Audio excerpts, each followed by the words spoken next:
Let's talk about who Australia's banks choose to do business with. One of the prime lessons of the inquiry into WA Inc. last century was that dodgy business types only thrive with the help of professional services. Yes, big-name accountants, banks and lawyers make it possible to be a shonk. It has long annoyed me to see supposed professionals acting for spivs and lowlife. They turn themselves into base mercenaries in the process and lose the right to be considered members of a profession. The oldest profession is more honest.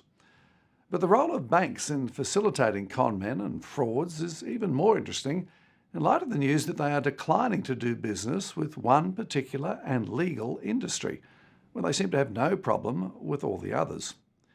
It came as a surprise to me to see reports that our banks, big and small, are delving into the business affairs of customers who deal in bitcoins and are declining to do business with them. Defraud the public with any number of scams and schemes and our banks will happily accept your deposits. But get involved in the cryptocurrency game and it seems the banks won't deal with you. I'm not a fan of Bitcoin and its peers. It's bad enough that we already have gold to fill the need for people to speculate in what they think is a virtual currency. But there's a great deal of hypocrisy in banks declining to service people who operate in that space. For a start, it is interesting that the banks know what Bitcoin types do. Just how do they know?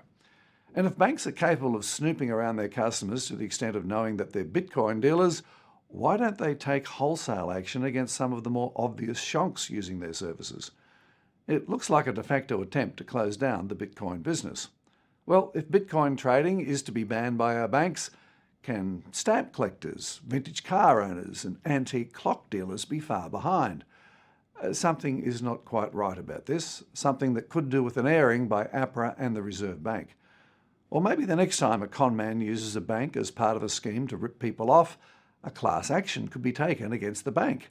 That would make life interesting. Talk to you Friday.